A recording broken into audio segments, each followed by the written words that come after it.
everyone, Darkscale here, and today I'm continuing my tutorial series on basic level 1 Hearthstone decks for each of the 9 classes inside of the game.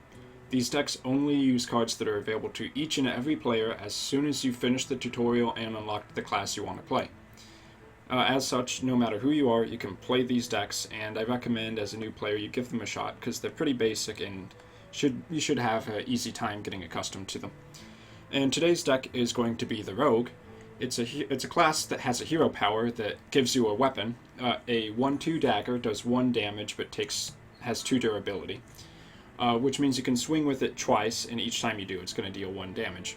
It's very unique to the Rogue class because Rogue is the only class that can re-equip its weapon every turn if it feels like it. However, to use the hero power to take out minions is a little bit risky because when you do that you lose hit points, but often it's actually worth it if you can kill a minion for free. As far as the cards in the deck, it's very much a value kind of rogue, where you just play cards that get good value, they have nice stats, there's not too much to say about them.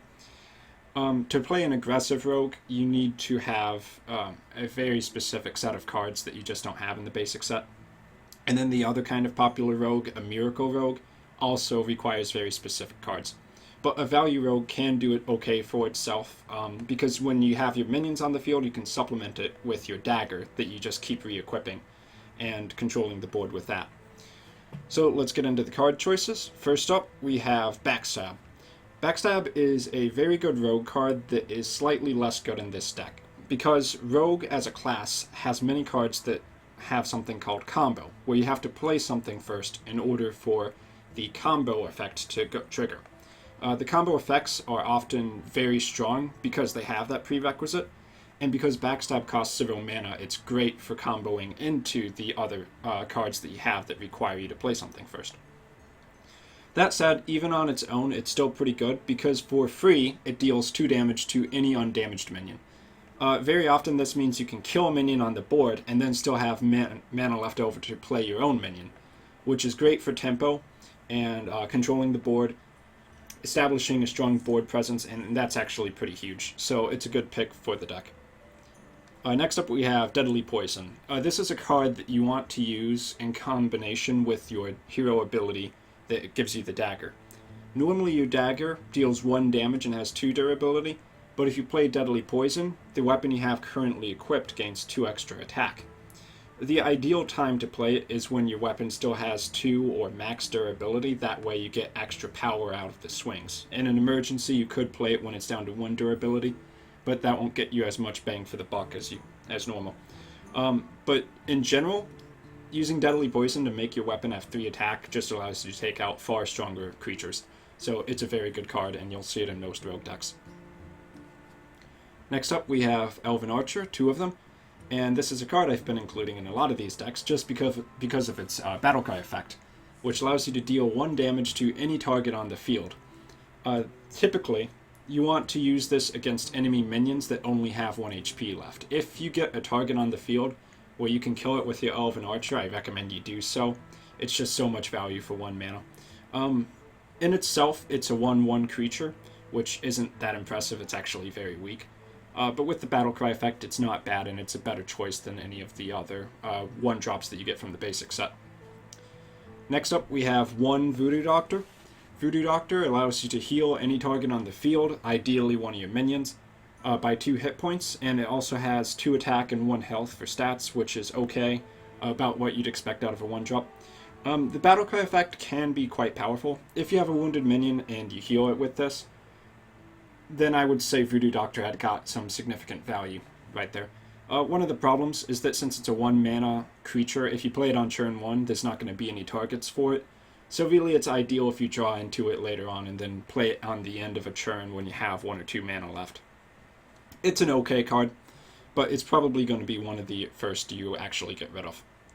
Next up we have a single Sap. Sap is a very good card. It allows you to return an enemy minion to their hand, and you want to use this against minions which are high cost. Things that cost like 6 mana, something like a Boulderfist Ogre. If you sap it, then you've just gained 4 mana of tempo against them, and that means your board's going to be quite good. It's going to allow you to push for damage before they can respond to you, and you might be able to finish them off before they can even mount a response. So Sap is good kind of as a late game finisher. When your opponent plays something huge that they need to stay on the field, you just screw them over with the Sap. The reason there's only one of these in the deck is because as a basic rogue, you're not going to have 10 cards in your hand all the time like a miracle rogue. And you do need to have creatures on the board. Oftentimes, Sap can be a dead card if you just have it sitting in your hand, if you're not even getting to the late game where Sap becomes really good. So having 2 in the deck would be a little bit dangerous, and that's why I've only included 1.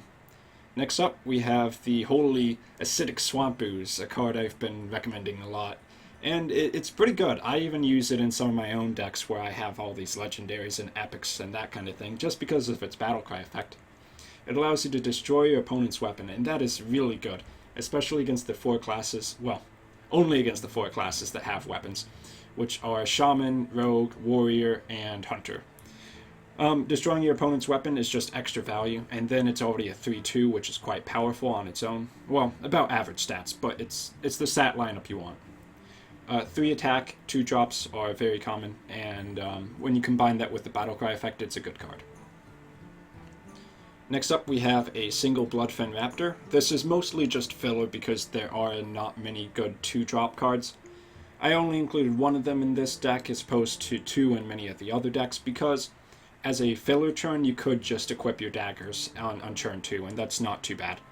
But it has average stats. It has 3 attack, 2 health. It's just Acidic Swamp Ooze is strictly better because it has the potential to destroy weapons. So this will get removed long before the oozes. Next up, we have Novice Engineers. I included 2 of these. They're a very weak 2-drop, but they do allow you to draw an extra card, which means that you'll have extra spells, like maybe a Backstab or something like that, going into the later turns, or you might draw into something like a Sinjin Shieldmaster, which you're going to want on turn 4, to establish more presence on the field. Taking a weak turn to draw an extra card, and you still get a 1-1 on the board, it's not too bad. So I have 2 of those in the deck for now. Next up, we have Razorfin Hunter, which is a solid 3-drop. It lets you summon a 1-1 boar alongside of its already 2-3 stats, 2 attack, 3 health, which means in total, if you combine the 2 creatures, it comes out to 3 attack and 4 health. Although it is spread between 2 creatures, it's still pretty good stat value, so it's a good 3-drop to put in your basic deck. And next up we have Shattered Sun Cleric, which allows you to buff a friendly minion +1/+1, on top of it already being a minion with 3 attack and 2 health. I think this combos pretty well with things like Razorfin Hunter because you can pick the target you need to have that extra stats, allowing you to trade into bigger things that you otherwise wouldn't have been able to, and your opponent won't expect that. So Shattered Sun Cleric is also a good card, and I'm putting those in all of the basic set decks. Next up, we have Cho Yeti, the classic value card, as I've stated before. And this card is very value, quote-unquote, because it has a nice stat lineup, and it has a lot of stats for its mana cost. It has 5 health and 4 attack. Any card that has less attack than it has health is likely to kill a couple of weak creatures off before dying. And if you can kill 2 creatures with this Cho Yeti, then it's done its job. Next up, we have Nish Inventor, another rather good 4-drop. This card is similar to the Nish Inventor. Oh wait, no. Novice Engineer. And that's because it has kind of weak stats, but it does allow you to draw a card. I would say Nish Inventor is slightly better, because it does have 4 health and 2 attack, which means it can kill a weaker creature without dying, something like an Acidic Swamp Ooze. But in the mid-game, this allows you to draw more cards, which is very good, because you don't want to run out of cards in your hand. Obviously, you want to have steam to keep going. And next up, we have 2 Sinjin Shieldmasters. This is similar to the Yeti in that it has 5 health, but it has 3 attack instead of 4, which isn't too bad, because around the time you play it, turn 4, turn 5, there aren't going to be too many targets that you need 4 damage to kill, so having 3 damage should be sufficient. But what it does bring over the Chowind is Taunt, which allows you to protect your face and protect your other creatures. It's a good card, and you might see it even in higher decks occasionally. Next up, we have 2 Assassinates. This card looks amazing in theory, but it's actually kind of mediocre, and higher-end decks do not really run this. It allows you to destroy any enemy minion you can target outright. And this costs 5 mana. The reason it's a problem is that many of the good cards that are high cost typically have some kind of bonus effect. Like Ysera the Dragon, she draws a card on the turn that she is played, which means before you even get the chance to assassinate her, she's already drawn an awesome dream card. Or Sylvanas, Windrunner, a legendary that has 5/5 stats. When it's killed, you get to steal an enemy minion for free randomly. Or Cairn Bloodhoof has a death rattle where it just summons another creature with 4 attack and 5 health outright. And a lot of those cards only cost 1 or 2 mana more, so you have to like save this card for those. And that's a lot of theory. There are better ways to remove things, but you don't necessarily have them right now. Assassinate is okay. If you can get a target like a Boulderfist Ogre before it's done any damage to you, or the higher end cards that people who have been playing the game tend to play, then it can be pretty okay. But in general, it's going to be kind of a weak card, especially if you end up using it on something that has a low mana cost because you have no other options and you just have to remove it. You're going to feel bad about that. It's okay. It is removal. It destroys anything outright. It has the potential to be pretty good, but on an average, it's kind of mediocre. Next up, we have 2 Darkscale Healers. It's a card that I feel combos pretty well with the Cho Yeti and Sinjin Shieldmaster, because likely when you play those cards in turn 4 and then you get to turn 5 where you have the Darkscale Healer in your hand, those things probably are going to still be around but have gotten into a fight or are about to get into a fight with enemy creatures. And if they still remain after that, you can play the Darkscale Healer, healing them up by 2 points, and all other minions, as well as yourself as the hero, 2 hit points. It's quite a value card. It just reestablishes your board, prevents you from dying, and if you can get at least 1 minion target plus yourself having taken some damage, which by the way, as a rogue, I pretty much guarantee you will take damage at some point, then it's not a bad card at all. It costs 1 more mana than the Chowind, but it has the same stats. The extra mana is for the Battlecry effect. It's a good card and I like it. Next up, we have Boulderfist Ogre. This is a 6 mana drop, which costs 6 mana, but it has 6 attack and 7 health. And this is similar to the Chowind in that it has slightly less attack than it does health. But that makes it very, very good, because this means this thing can kill 2 minions that cost something like 4, maybe even 5 mana for itself, and it's also an easy target for Darkscale Healer, because this thing tends to stick on the board for a while when it has so much HP at its 7 count. So it's a good pick for any basic deck, really, and I put 2 of them in here. Next up, we have 1 Stormwind Champion. This buffs your other minions as long as it's on the field by +1/+1, and I feel this is also another card that's pretty solid in more or less any of the basic decks. I only put 1 of them in here because Rogue tends to kind of try to win before it gets too late in the game. It doesn't necessarily have the cards to stick around with really defensive classes, and the fact that its hero power is a dagger, which means you're getting into fight with minions taking damage already, just means that Rogue is a class which, if it loses board control or loses momentum, then it's just really easy to kill them.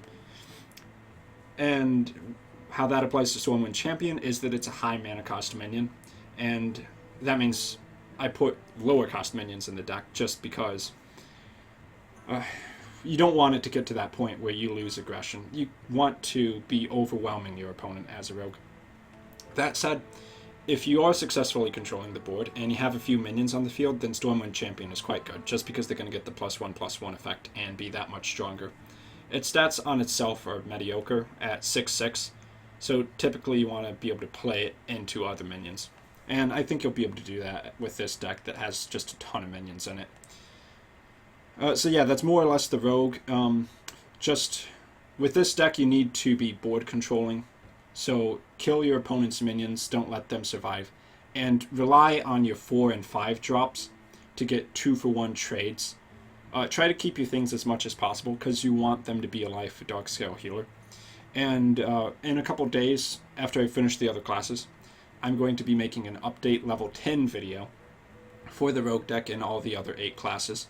And I imagine there's going to be quite a few changes, because in the basic set I had to make some mediocre picks in here, like the Bloodfin Raptor or Voodoo Doctor, but there are some very good cards that you get as you level up to 10 as rogues, so don't worry too much, because that's not hard to get. So, if you have any questions or comments, please let me know in the... If you have any questions or comments, please let me know in the comments section down below. And if you like what you see and you want to hear more from me, go ahead and subscribe. And aside from that, till next time, guys, thank you very much for watching. Have a good one.